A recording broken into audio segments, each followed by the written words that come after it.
Welcome to Mastering Life's Adventures, an educational podcast about tapping into your true self, the soul, your soul, the substance of your life, to discover what life's ups and downs are really about, and how to have a greater sense of purpose, peace, joy, and fulfillment. I am Dr. Judith Holder, your host, coach, psychologist, fellow seeker who enjoys diving into the connections between spirituality, psychology, wellness, and your everyday life's adventures. All preparing and polishing you like the facets of a magnificent diamond to be your best self. If you're craving more from your life, you are in the right place. Come, let's journey together and transforming what you know into who you really are. Mastering Life's Adventures begins now. Hi, I'm back to talk about another barrier roadblock to our soul evolution, and this is defiant dishonesty. Defiant dishonesty. I was making a comment in my last episode. I was talking about righteous indignation, and you can go back and listen to that. This is related in terms of defiant dishonesty. And what we're looking at, and I left off the last time, was about a comment I made about how righteous retaliation was hanging out with this quality underneath that righteous retaliation is the possibility of not being good enough. As why we're being triggered or in moving into this righteous retaliation. My thoughts about this as it relates to defiant dishonesty, I will talk a little bit more in a minute about how it relates to soul. Let me first talk about the dishonesty component. As I've been thinking about this and the soul and our psychology and our life experiences and cultural experiences and societal experiences that we do have. When you think about dishonesty, you think about a sham. You think about something's fake, that is deceptive or duplicity going on with it. And the word that comes up to my mind is untruthfulness. The person's not being true. They're not saying the things that are true. And there may be many reasons why people get into this dishonesty with themselves and dishonesty with others. And one of the things I was thinking about that maybe simple as, for example, we say sometimes that we're happy or we're content in our life, or better yet, that we're happy with the project and how it turned out. And then when we're happy with it, but then when we give it to other people to look at or to give some critique around or information about, they say that looks great. We think it looks great. But they're not really sharing with you maybe one or two things that could have been done a lot better with the project. But overall, the project was pretty good. But again, they're not sharing with you the one or two things that could make that project to be exceptional because they're afraid of or fearful about being offensive or saying things that rock the boat or getting into a conflict. There's many people who just don't like to be in conflict. Therefore, they don't say the truth. They only say partial truth, or they only kind of gloss over things and not giving you really a holistic view that could be helpful to your evolution in your own particular growth in the area of work or in your personal relationships or in any sphere of your experiences that you have. With this dishonesty takes place, it really puts us in a situation in which we know that we're not being totally truthful. Because, like I said, various reasons. We don't want to hurt people's feelings and we want to be nice to individuals. But we also have to be true. And we have to find ways in which we're sharing and talking about things that are maybe a little bit more difficult to talk about, that may be more helpful for the other person, especially if they ask for the feedback from us and looking for some sincere, genuine comments that you can be able to give. But what happens if this kind of takes place? One of the things my mind went to was the Johari Window, which came out in 1955, maybe some of you know. It was with two individuals who were interested in helping people to understand themselves as well as their relationships better. And they were psychologists who created the Johari Window. and it was Joseph Love and Harrington Ingram. What they ended up doing was taking their names, the first names Joseph and Harrington, and they ended up pulling together to make the Johari Window. So that's a little bit of background of how the Johari Window came about. It became very helpful for many people when it came out in the 50s and the 60s and 70s, and people used it a lot more, and even to this day, it's what people refer to, in their talking about these blind spots that we have, or talking about leadership development, or talking about helping to coach people through situations and circumstances that they may find themselves in.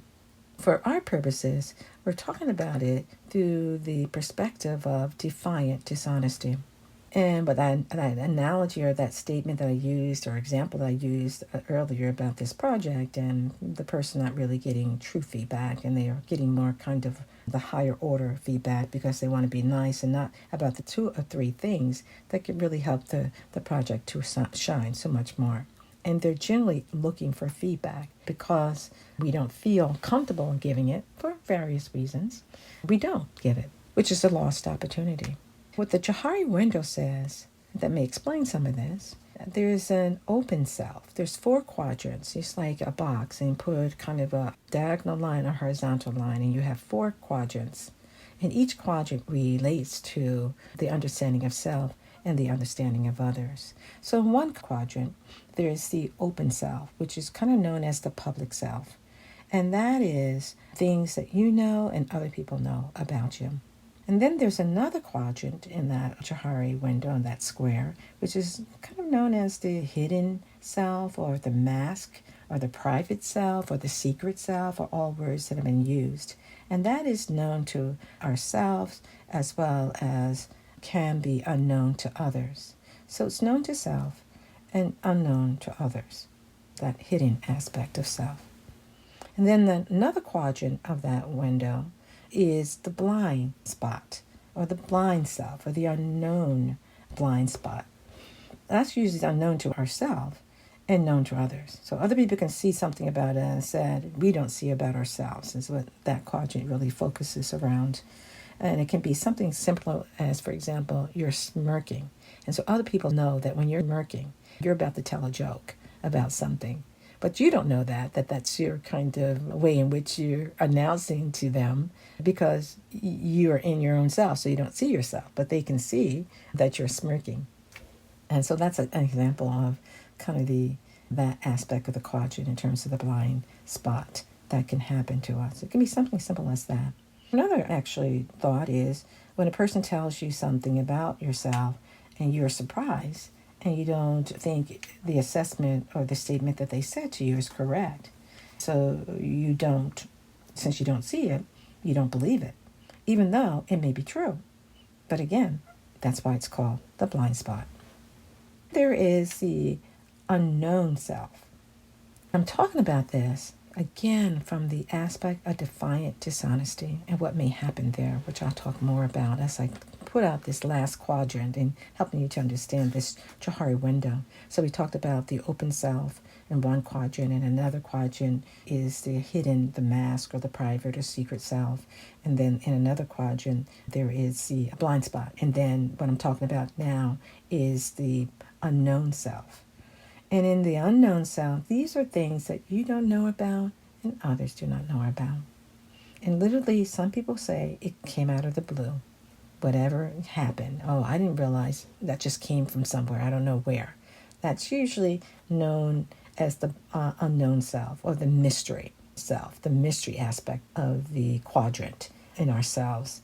It's the unconscious level that we don't readily know all that's there, and it comes up during times of stress or during times of just unexpectedly. All these different levels may be operating within us. There's some things we know at the conscious level, and there's some things we don't know, which may be subconscious or unconscious to us, and how we behave and why we're doing what we're doing, and our expectations about ourselves, as well as in our interactions with other individuals.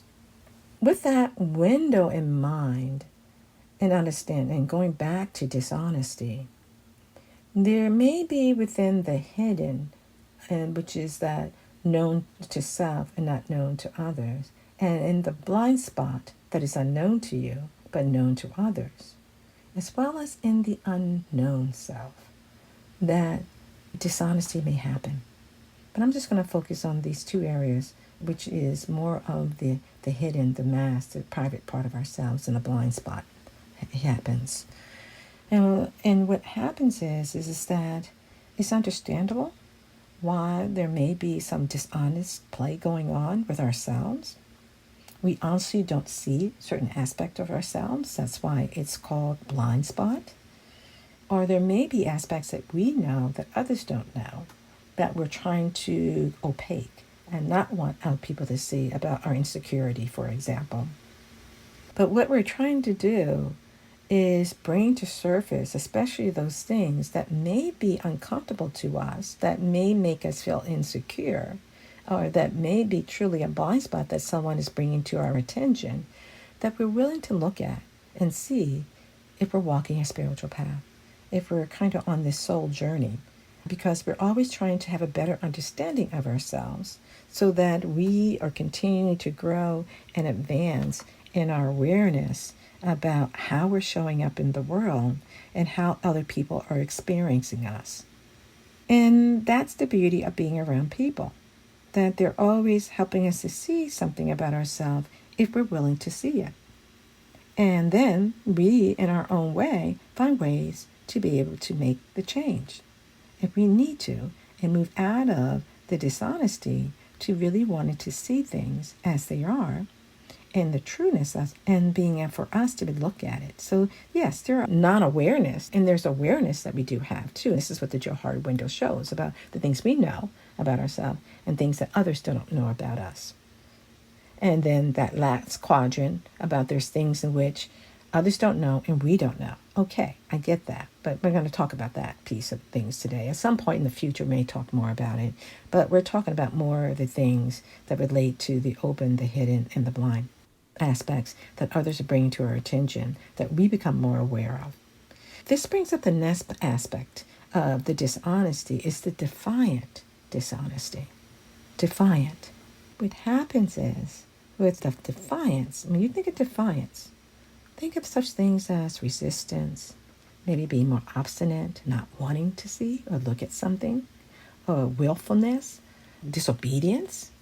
We know it's not the right thing. When people say, please don't do this, but we do it anyway because we just wanted to see if we could be able to do it. But they're saying it's not the right time for you to do that. But that's kind of the quality of maybe being disobedient to what is being asked of you at the point in time. Then it can also, this defiance can be recalcitrant. That it can be something that has its tracks, deep in trenches.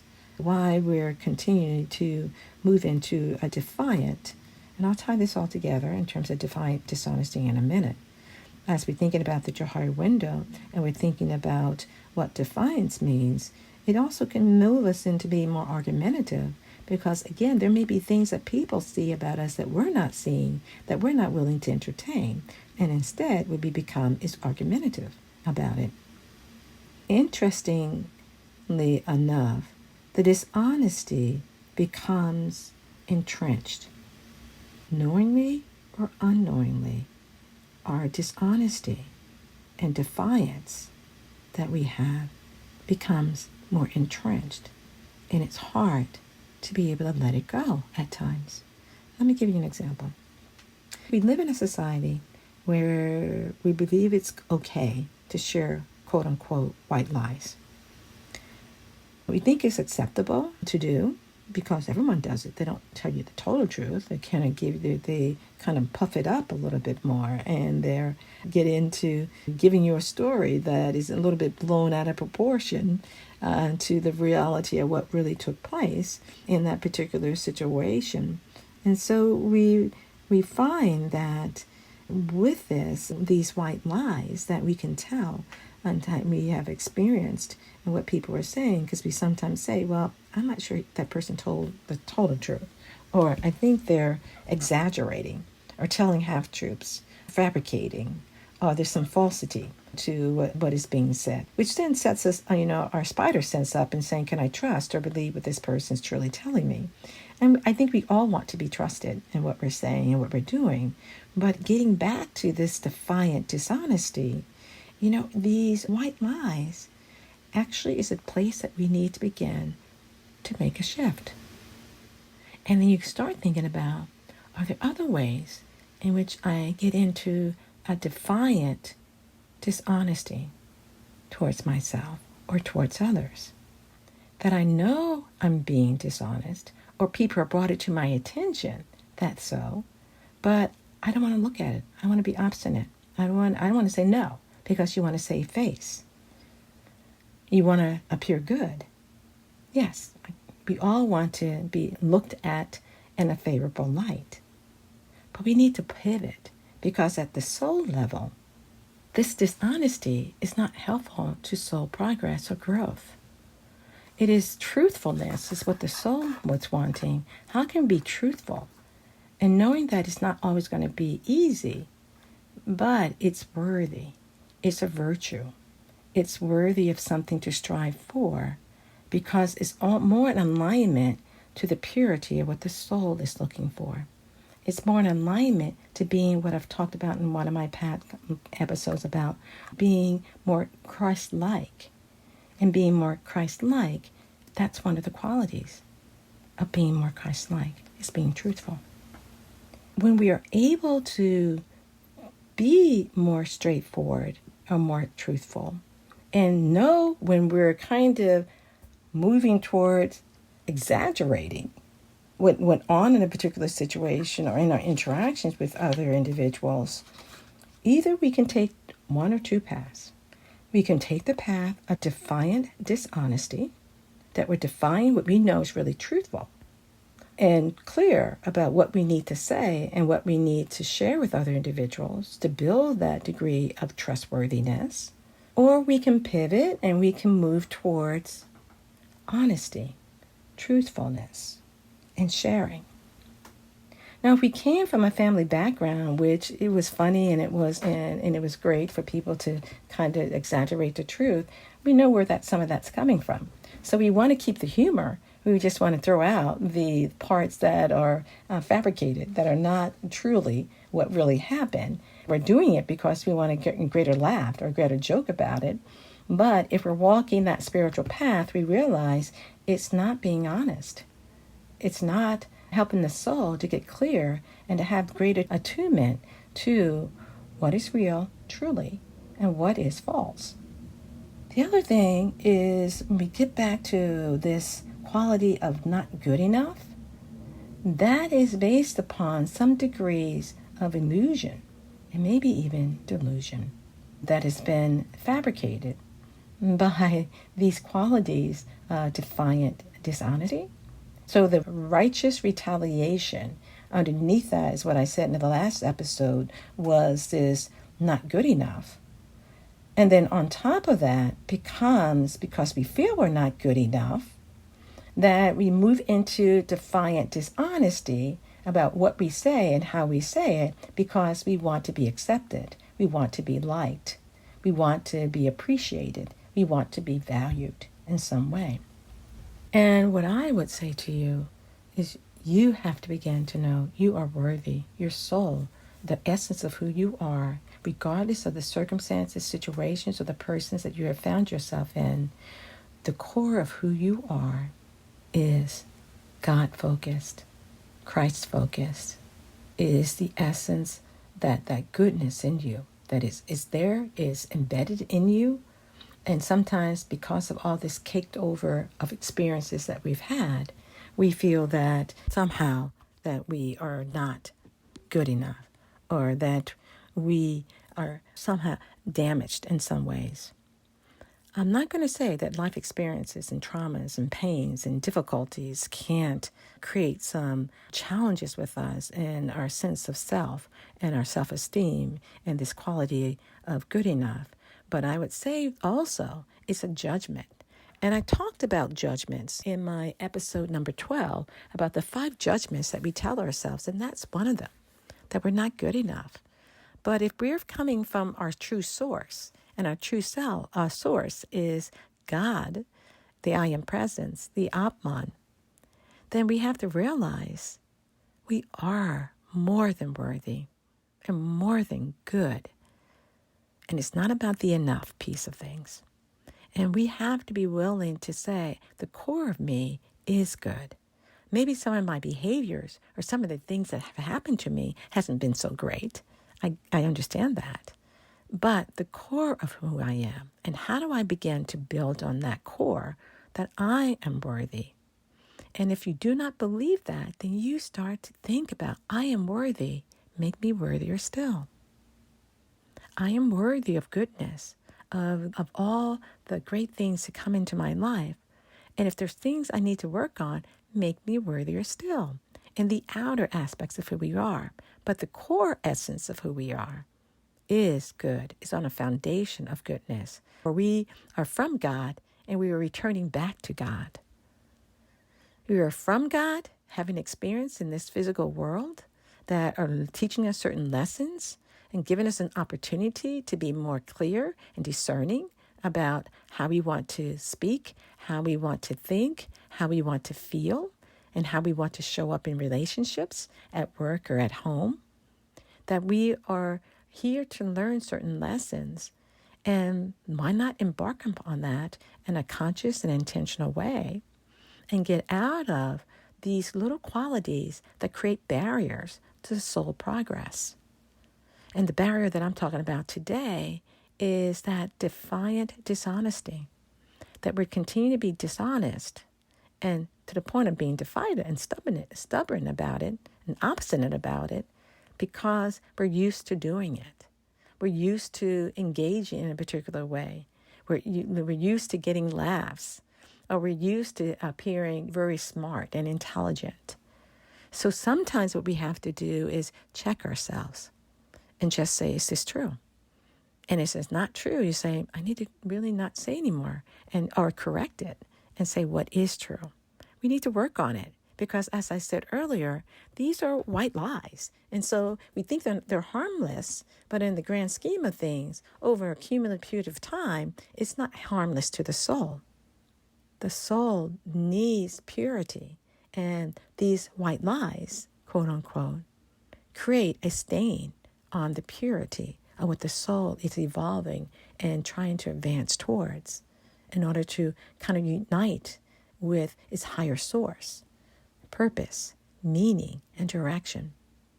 And think about the white lies like mosquitoes that are flying around, or gnats, better yet, gnats that are accumulating and flying around. And you're trying to say, I don't need these gnats in my world. I don't need these energies in my world because it just creates more disturbance for me and my ability to see what I need to do and how I want to be in the situations that surround me and the things that come my way as testings and as initiations to see how am I doing with this quality and what we're talking about today, a defiant dishonesty, what we talked about last week when we were talking about this quality of righteous retaliation. Well, how am I doing in that? Or all the areas that we've talked about so far, so that you can continue to learn how to progress in your soul evolution to be your best self. Something to think about. Bye for now. Thank you for joining me for this episode on Mastering Life's Adventures, being your best self through soul evolution. If you have enjoyed what you've heard today, I would be delighted if you would share this episode with others, leave a thumbs up, and subscribe to my Mastering Life's Adventures podcast. Look forward to your joining the next episode. Please leave any comments or suggestions you might have below. Bye for now.